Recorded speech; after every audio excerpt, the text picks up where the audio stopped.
Women who have climbed your way up the corporate ladder, what are things you wish you knew looking back on your journey? Appearances matter, as much as we hate to admit it. A messy bun, no makeup, rumpled clothes lifestyle will impact the way older folks in charge of your promotions see how seriously you're taking your work. If this is you, find a low-effort style you can stick with and still appear professional with. You're operating at an informational deficit going in.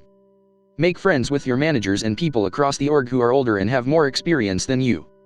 Most application/hiring advice/promotional advice on Google and LinkedIn is outdated by at least a few years. It's a reality that you can choose work-life balance, or you can choose putting in the extra grind without charging in those hours. Reality is that at my big tech company, you can't just do good work and get promoted, you have to also be working nights and weekends. Hiring is super situational, and if you find a company you like, getting to know what the hiring manager of your goal positions looks for in applications will take you farther than any other advice you receive on the internet. Most people love giving advice, so just introducing yourself and saying, "Hey, I want to apply to your organization in the next couple years and would love to learn more about the skill sets I should be developing/things I should focus on when I apply," can get you started on the right path. X. I just found out the hiring manager for an organization I want to break into in my company really prefers unprofessional resume touches, like hobbies, and wants to see a lot of color and creativity on your resume/CV. I'll be pivoting from my business school professional resume and application process to one that fits her more specifically when the role I'm waiting for opens up. If it's a problem you can fix, sometimes it's better to just do it than bring it to your boss' attention that it happened. I'd also add that if it's a problem you can fix but you need your boss's approval, having a couple options laid out where you have the expensive/best solution, the middle/sometime solution, and the cheapest/temporary solution on hand makes you look really capable. Half your job in corporate America is making your boss look good to their boss so your boss and their boss recommend you for promotions. Sorry in advance for all my questions, I'm super early in my career and would love to gain some insight. How do you balance between overdressing and coming off well off versus underdressing and coming off messy? I've always feared that people will view me in a certain light if I dress too well. Don't mean to sound conceited lol, but I hope that Q makes sense. How do you go about building strong relationships with people in the office? How was your experience in big tech and general competitive environment? What are some ways you stood out? Smiley face. 3 and 4. No question, but just wanted to say I needed to hear this and will help me a lot along the journey. I feel you should be running the world. You cannot network the way your male colleagues can. It's not fair, but the rules of engagement are inherently different for you. You can't befriend your older married bosses the way they can and have it be taken seriously and appropriately. Look for other ways to try to make up for this. You cannot afford to have a bad professional relationship with anybody. It doesn't matter if they're an asshole or incompetent. Don't react. Stay pleasant and polite.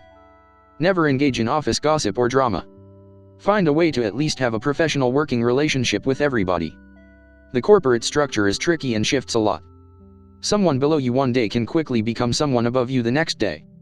If not that, they can end up being the gatekeeper or linchpin for something you need, since assholes and incompetent people can just as easily be promoted to responsibilities they neither deserve or can handle. It's in your best interest that they don't have beef with you. If it's a good company, their issues will eventually catch up to them. If not, that's a sign you need to leave. You're a team, not a family. A lot of workplaces try to push the family rhetoric, but don't fall for that. Don't forget that in the corporate world, you are only ever as good as what you produce. The upside of this is that you owe them nothing in return. Leave whenever it benefits you. With that, keep your personal and professional life entirely separate. Getting personally entangled with coworkers opens the door for a lot of dysfunction and will keep you in bad situations you would have otherwise left. Don't give in to societal pressures or judgments about a corporate career.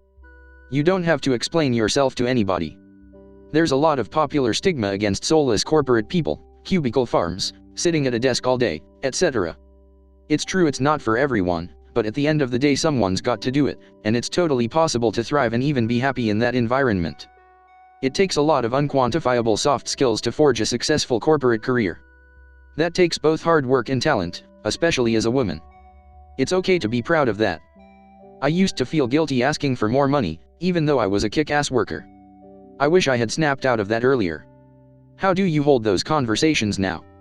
I'm early on in my career and would love any salary negotiation advice. Personally, I would research what salaries are in my field at my experience level, and ask for the amount I think my work is worth. I discovered that a lot of times, People don't give promotions because people don't ask for them, or don't think they deserve them, especially women, according to certain studies. I also learned, from the same studies, that women tend to apply to jobs that they already have 80 to 90% of skills for, or already a lot of experience, whereas men tend to apply to jobs that they want to have the skills for or only have 30 to 40% skills for and therefore learn on the job, like a challenge.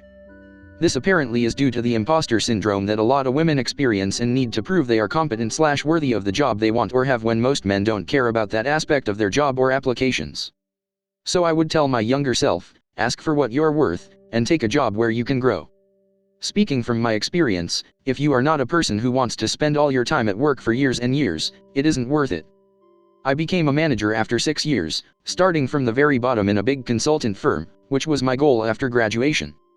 However, after spending all my time to reach my goal and getting it, I looked at the other people with a higher position than mine and they were still working more than 60 hours/week to have a better position and more money. So, I just quit and left the sector for one in which I can manage my own hours and spend more time for myself. In short, do what makes you happy, and if it doesn't work anymore, ignore the sunk cost fallacy and find the next thing. The corporate world is not for everyone. So, don't feel weird if you don't fit. Edit, forgot to add the advice, smiley face. Don't take part in office politics. Just do your job and do it right. After the consistency in your work, your managers will notice. I agree with your first paragraph, and I think that's why we don't see as many women at the top of the corporate ladder. Either they don't want it or they would require a fully supportive male partner who would stay at home and raise the family and run the household, and often that is hard to find. I don't have kids, I did not marry until late in life. There is unequivocally no way I could have made it to where I am and raised a family.